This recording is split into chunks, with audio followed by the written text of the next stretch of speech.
Assalamualaikum warahmatullahi wabarakatuh. Balik lagi ya di channel YouTube MA Elbayan Majenang. Ya, dengan saya Devin Anandia Putri. Nah, di video kali ini kita akan membahas bagaimana cara membuat puisi dengan waktu yang singkat. Nah, teman-teman, kita lanjut ya ke videonya. Yang pertama berdasarkan rima ya, teman-teman. Nah, teman-teman di sini sudah tahu belum apa itu rima? Rima adalah persamaan bunyi bahasa yang terdapat di akhir kata. Jadi semakin banyak rima yang teman-teman hasilkan dari imajinasi, pikiran teman-teman itu akan memperbanyak kosakata yang ada di dalam puisi teman-teman. Seperti itu ya. Nah, kita bisa mengambil contoh dari rima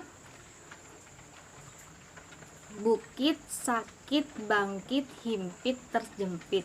Nah, saya menggunakan rima senyap, kutatap, lengkap, sayap, senyap, dan menghadap ya. Rima yang saya pakai itu berakhiran bunyi P semua ya. Jadi ini bebas, tidak harus P. Lalu kita membuat contoh yang pertama, yaitu azan memaksaku bangun. Segera kusapa jalanan sayap. Dalam langit kutatap. Rupanya mendung mengepakkan sayap. Dalam jalanan senyap, sebentar lagi berdayun-dayun menuju suara penyeru menghadap. Seperti itu teman-teman. Jadi ketika teman-teman sudah memutuskan untuk membuat puisi berdasarkan rima, teman-teman itu bisa menggunakan bunyi-bunyi yang ada di sekitar teman-teman, kosakata yang ada di sekitar teman-teman saja gitu ya. Yang nomor 2 yaitu berdasarkan idom yang indah. Nah, idom di sini adalah pengungkapan berbahasa berupa menghubungkan dua frasa atau dua kata yang ada di dalam lingkungan kita, seperti itu ya. Sebenarnya idom-idom ini adalah idom-idom yang sangat wajar yang ada di dalam lingkungan kita, kehidupan sehari-hari kita, seperti itu ya. Nah, di sini ada idom yang sering banget kita pakai berdasarkan kesepakatan bersama. Yang pertama yaitu ada sebuah idom sulit dinasehati. Nah, kita ganti biasanya dengan bahasa keras kepala. Lalu ada oleh-oleh. Nah, biasanya kita ganti dengan buah tangan. Nah, lalu ada juga buah baju ya, itu idom. Itu adalah sebuah idom-idom yang lumrah yang ada di masyarakat. Tetapi ketika kita mengaplikasikan puisi, itu kita tidak memakai idom-idom yang ada terikat di dalam masyarakat, tetapi kita menggunakan idom sendiri ya, atau gabungan kata frasa yang diciptakan sendiri. Nah, contohnya kita ada warna ya. Warna ini ada mungkin merah merona, terusan merah rinduku, lalu ada langit-langit, misal langit surga. Nah, lalu ada juga langit keresahan gitu ya. Nah, teman-teman, mungkin idom-idom yang kita temukan atau gabungan dua kata dan dua frase yang kita temukan itu sangat terdengar aneh sekali. Tetapi perlu kita ingat ya, bahwasanya puisi adalah bentuk mengekspresikan diri kita sendiri-sendiri. Jadi kita tidak perlu memikirkan bagaimana bahasa yang digunakan dalam puisi kita lumrah atau tidak. Karena pada dasarnya di dalam puisi, khususnya di dalam puisi kontemporer, itu terdapat banyak sekali pola-pola yang tidak wajar dan idom-idom yang tidak wajar yang digunakan oleh penyair terdahulu. Nah, kita langsung saja ya, bagaimana sih cara menulis atau contoh dari puisi idom yang indah. Nah, di sini ada judul puisi yang saya buat sendiri, yaitu waktu menyusun kata, jam membisu, waktu membeku. Kita terperangkap sudah tentang kata yang selalu kita eja. Kata yang datang tanpa diundang, hilang sungguh sayang.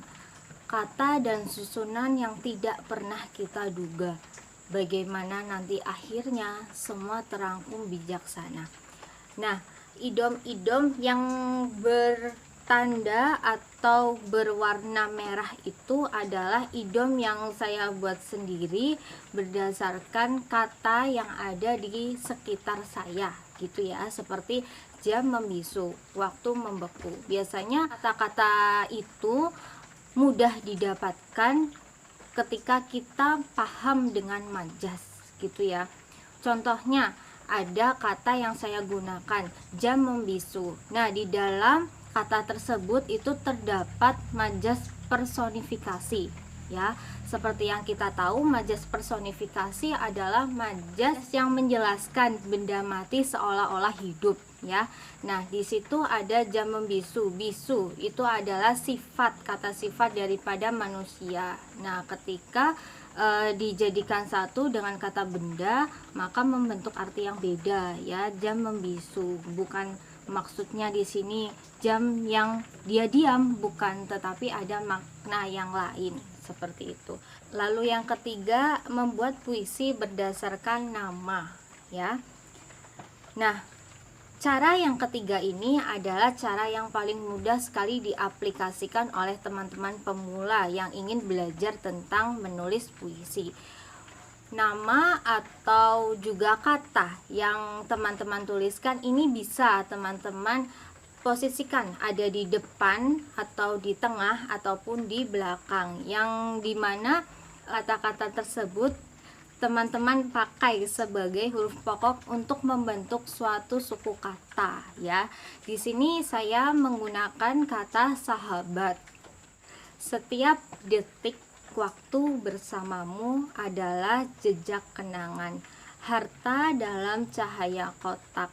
Asa saatku terjatuh, begitu berat saat kau hilang. Aku merasa sendiri, tak ada penopang. Nah, teman-teman, saya meletakkan kata sahabat itu di depan ya. Teman-teman bisa meletakkan kata yang lain berada di tengah ataupun di belakang. Nah, itu adalah sebagai cara yang paling mudah sekali diduplikasikan oleh teman-teman yang ingin belajar tentang menulis puisi secara mudah. Nah, teman-teman, di dalam tips ketiga ini teman-teman bisa menggunakan susunan kata ditulis secara vertikal atau secara horizontal, tetapi lebih mudahnya untuk memudahkan teman-teman bisa menggunakan kata tersebut disusun secara vertikal ke bawah seperti itu ya teman-teman. Sekian video dari saya, semoga bermanfaat bagi teman-teman yang ingin belajar untuk menulis puisi. Nah, jangan lupa komen, like, dan subscribe ya, serta share kepada teman-teman yang membutuhkan video ini. Sekian dari saya, terima kasih. Wassalamualaikum warahmatullahi wabarakatuh.